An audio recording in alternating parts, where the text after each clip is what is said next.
This is Eat, Sleep, Box and Repeat, and we're back with yet another weekly preview. I am delighted, as always, to be joined by my esteemed colleague, Elliott Grigg. Elliott, how are you?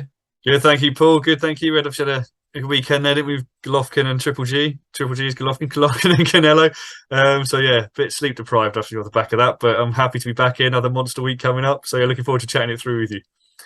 Yeah, as you say there, a monster week coming up. Obviously, on British shores, we've got a big pay-per-view show headlined by Joe Joyce and Joseph Parker with a few good fights on the undercard. We've also got some boxing stateside as well. So as always, for our previews, we're going to go for a main event fight, the undercard fight from that card, and maybe perhaps one that's under the radar or just one that you didn't really know was on. So yeah, we'll start with the main event. We may as well, the biggest fight of the weekend. And I'm going to throw back over to you, Elliott, and I believe you're going to take us through one of the big heavyweight fights of the weekend. I am indeed. Thank you very much, Paul. So obviously, at Manchester Arena this weekend, we've got Battle of the Joes in many ways. Joe Parker versus Joe Joyce, which is I think is actually one of those fights that sort of crept up on me a bit in the sense that when it was first announced, I was looking at it going, like the Leewood fight was supposed to be on this night as well. I probably was going to watch that initially, but now the closer it gets up, I'm actually going and I was thinking about the preview and researching this for you today. It's a lot closer in my mind actually than I first thought it was going to be. So just taking you guys obviously through obviously some of the stats. Obviously Joe Joyce undefeated, 14 fights, 14 wins, 13 by way of knockout. We had a little chat earlier, which is a little unlikely quiz question of who's the guy that took him the full 12 rounds. And the answer to that is Bryant Jennings. Paul, you were unlucky, obviously, in that chat. You put Brian Jennings. Off the silent T, you said, but it didn't get you the mark, unfortunately. Yeah, so Joe Joyce comes into this. Obviously, he's got victories against the standout one, obviously, being Daniel Dubois. Obviously, he's got Conceicao on his record as well. Comes into having fought against Christian Hammer, stopping him in 4 rounds. Other fights, obviously, including like Usanov, Stavern, those sort of names. Against Joe Parker, who is the former WBO heavyweight champion. He comes into this with, I suppose, surprising to me in some ways. Obviously, he's 30, Joe Joyce is 37. But you look at, obviously, I know Joyce was an amateur for a lot longer, silver medalist, obviously, the 16 games where he lost to Yoka in the final. But Parker comes into this with 32 fights in his professional record, so obviously over twice as many as Joe Joyce. Like I said, former WBO champion, victories over Andrew Ruiz, which where he won the belt, fairly contentious, granted. Huey Fury, which is always a tough fight, to be perfectly honest, style-wise. 2 recent victories against Derek Chisora. And only the 2 losses on that record being against Dillian Whyte and Anthony Joshua, which is obviously which is credible. Credible defeats to have on your record. And for me, I suppose, Paul, the intrigue really here is Joyce has put himself in that number one sort of mandatory position for U6, for U6 WBO belt. So this is for the interim title. Parker's at 2. So I think Joyce deserves immense credit for taking this fight. Frankly, when he could have had an easier, sort of protected that mandatory position and had an easier opponent. Parker's had, he's alluded to issues outside the ring, but he seems refocused now, training with Andy Lee over there with Tyson Fury and those guys in Morecambe as well, and seems almost to be sort of rejuvenated at this stage of his career. So really, I'm actually struggling to pick this one, Paul. I'm not going to lie to you. On the one hand, people are saying Joyce could walk him down, potentially stop him as he has other people. I think Parker's better than that, obviously, considering the opponents that Joyce has faced compared to Parker. Other people saying that Parker's got the pedigree, that he might not necessarily stop Joyce, that he'll outpoint him. I'm struggling to see which way this one's going to go. In a way, my gut instinct is that Joyce is going to win. I just think energy-wise, I just feel like Parker, the first fight against Chisora was close, and I just think over the later rounds, Joyce might get to him, despite him being a better boxer. That's kind of where I'm leaning, but I'm struggling. So, Paul, I just want to get your thoughts on how you think this fight's going to play out, please. And yeah, your general thoughts on it in general, and how you see it going. Yeah, thanks, Elliott. That was a fantastic analysis of the fight there. Yeah, I think I'm the same as you. It was one of those that it's kind of crept up on us, and the closer we've got to the fight, the more excited we're getting. I think I agree. I would have watched the Leewood fight, but I've no interest in that card really now. So if I was to watch some boxing, it'll definitely be this over the weekend. I don't know. It was one of those where I'm a big Joe Joyce fan. I'll putting that out there first and foremost. And I mentioned this to Elliott Stott as well before. I was one of the very few people that believed he would stop Daniel Dubois.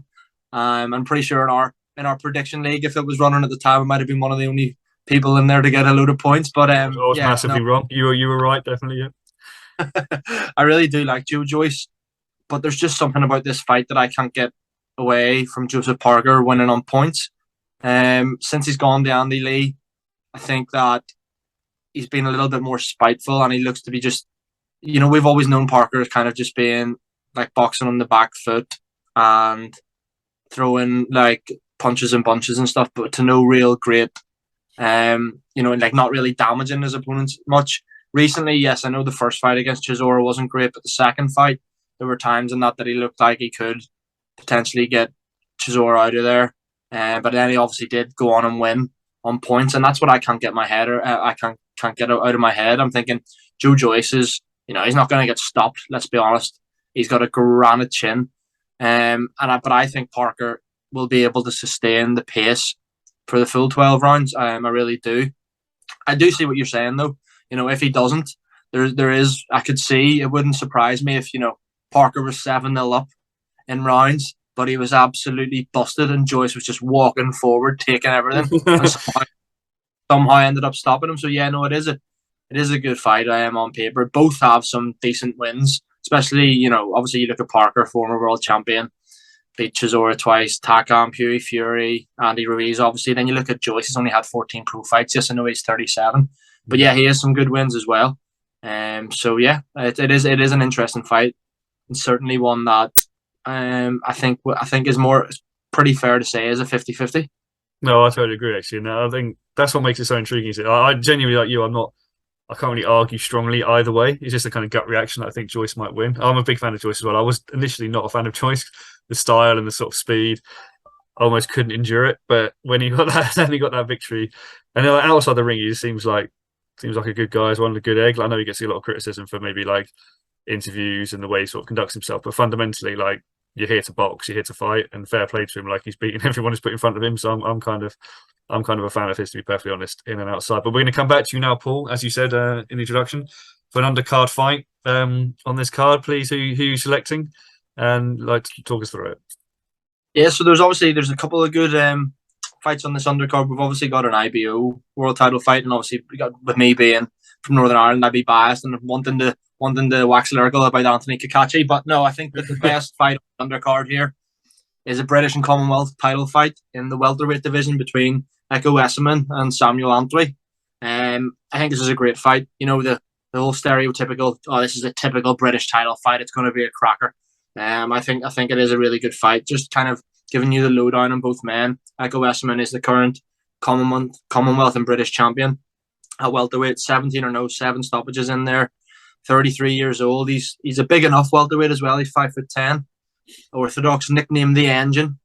So clearly able to go 12 rounds, no problem. Then yeah, looking at Sam Antwi, he's 14-1 with 6 stoppages. Most recently, he fought Conor Walker on a big Sky Boxer card, won on points. But before that, he won the English title against Darren Tetley with an emphatic knockout. So yeah, both men, if you're going to compare, both men, they've both won the English title and both vacated it. Obviously, Esserman has gone up and won the British and the Commonwealth.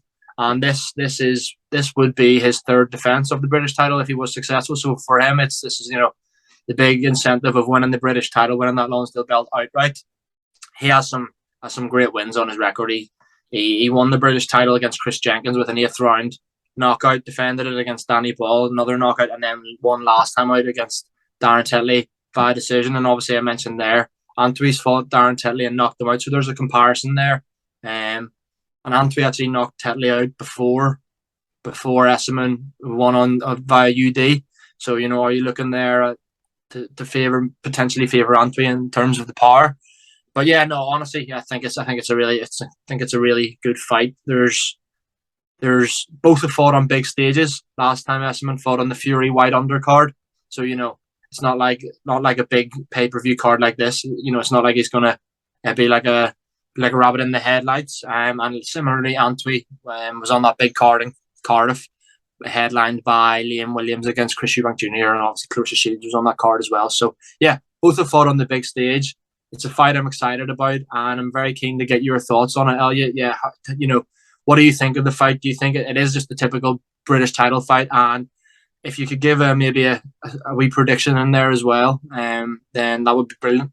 Thank you very much, Paul. Again, thank you. It's a very, very detailed and eloquent breakdown.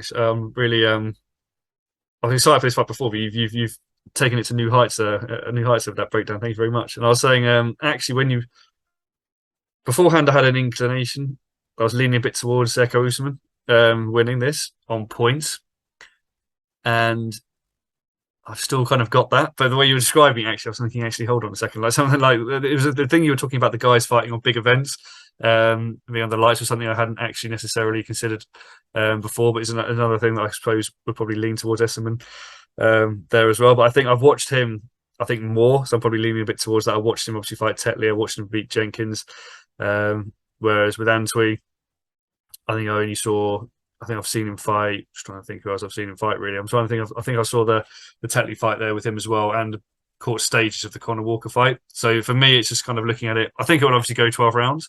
Like you're saying, the guys' records, even though they've got some good KO victories on there, I think the way they both fight, the style of the fights, I think it will go the distance. I'm just leaning towards it, just edging towards Usman, just on this kind of like slight size difference, maybe the slight the increased sort of pedigree in the record as well. I think is something that I'm kind of leaning towards. So I think if I had to put a bet on, I don't do the betting show, thankfully. That responsibility lies with yourself and Stotty. But if I had to, I would. I think I'd be leaning slightly towards an Usman points victory. But I do think, again, this will be one of those great sort of British fights where essentially it goes the distance. Both guys just sort of throwing out for leather as it tends to happen in those British fights. And I think it'd be. I agree with you actually. I think for the undercard, this will be the pick of the undercard for me. Yeah, thanks for that, Elliott. I definitely do think that this could potentially steal the show. If Joyce Parker turns into a bit of a snooze fest, which I don't think it will, but if it is, this is definitely a fight that I could see stealing the show. You say there, Esserman more than likely the favourite, and you wouldn't, you'd say that an Esserman points victory is the most likely outcome, but Antwi, obviously, great boxer in his own right. Showed last time he's got a load of balls as well, and then clearly got some power if he can knock out Darren Tetley too. So yeah, there's 2 out of 3. We've looked at the undercard fight and the main event from British shores this weekend, but our under the radar fight comes on Friday night over in America, and under the radar in the sense that one of the guys in this fight is definitely not under the radar. Is one of the biggest stars in boxing, but I haven't seen a whole lot about this over Twitter or online. So yeah, the fight I'm talking about obviously is Shakur Stevenson against Robson Conceicao, and I think that's how you pronounce his name. But yeah, Shakur Stevenson, obviously one of the biggest stars in boxing right now, I think, period. He's only 25 years old. He's already a 2-weight world champion, unified champion at super featherweight now, and he's fighting Robson Conceicao, who's this is his second attempt at winning a world title. Obviously his first attempt, he fought Oscar Valdez, and came up short. But yeah, just quickly looking at their resumes, it's 18-0. Stevenson is, and half of those have come by knockout. He's a southpaw, 5'7", 68-inch reach, and yeah, is the current WBC and WBO super featherweight champion. And going over to the Brazilian, he is 17-1. His only loss being to Valdez. He's got 8 knockouts in his 17 victories. 33 years old, so he's 8 years Stevenson senior. He's 3.5 inches taller. He's 5'10.5", so he is a big super featherweight. Got a bigger reach as well. And yeah, that world title challenge came just about a year ago, really, just over a year ago for Stevenson. So yeah, this fight is in New York. New York, Stevenson's hometown in New Jersey at the Prudential Center. It's a top-ranked show, obviously, promoted by Bob Arum and the like. And yeah, just keen to get your thoughts on this fight. Elliott, obviously, Stevenson was one of the biggest stars for America in the amateurs. He's come over to the pro game, and he's looked sensational. His last win was against Valdez in the unification, won via unanimous decision. He won that fight far easier than people thought he would. Obviously, the time before that, he knocked out Jamel Herring since stepping up to super featherweight in the 10th round. So he's the former WBO featherweight champion down in the division. But then you look at Conceicao, and he's the first ever Brazilian Olympic gold medalist. Obviously winning that in 2016 at Rio. So yeah, a good fight. One I think you definitely have to favour Stevenson in, but still one that kind of jumps out at you as a decent fight this weekend, Elliott. No, I totally agree, Paul. I totally agree. And I think thank you first and foremost for telling me how to pronounce the surname of Stevenson's opponent here. I was wrestling a bit with that in the research.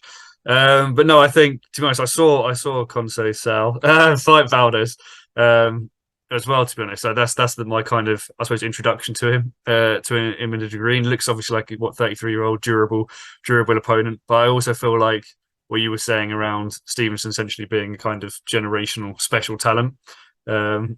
I've seen him fight against Nakadila. The last 3 fights, essentially Valdez, Herring. The Valdez fight, like you were saying, very wide. The Herring fight, granted, Jamel Herring was obviously beyond his prime at this point, but wasn't really a contest once he got going. And I almost feel like, again, taking nothing away from sort of Conceicao, I feel like Stevenson UD is coming here. I've had to put some money on it. I think it'll be a kind of comprehensive victory. I can almost see him. I'm not necessarily saying a shutout, but I can almost see it being along the lines of sort of 9-3, 8-4 sort of distance. I don't think it'll be that close. But that's to taking nothing away from the challenge. From the challenger, I think it'll just be another Stevenson victory. I think he's got levels to go to. Frankly, I don't really see. I'm sure. The way we saw after what happened with Valdez, I don't really see anyone in that. I mean, I know we might have disagreements with one of our colleagues, Dowie, over this, but I think I don't see anyone in that division. And I include Joe Cordina travelling him. To be perfectly honest, I think it'll be another Stevenson victory. Yeah, I think obviously Stevenson he's looked almost unbeatable so far. Like he's barely lost a round. Never mind, barely lost a fight. So yeah, I mean, we could well see him up maybe at 135 in the lightweight conversation with the likes of Gervonta Davis, Teofimo Lopez, Devin Haney in the not so distant future. And yeah, who knows? Who knows? Wouldn't put it past Stevenson going up to there and ruling at lightweight as well. He does seem to be that good. There's also a decent undercard I'll just throw in there. US amateur star Keyshawn Davis is on this undercard. So yeah, definitely if you're up in the early hours of, it'll be early hours of Saturday morning, I suppose, UK time. That's right. Yeah, definitely worth the watch here.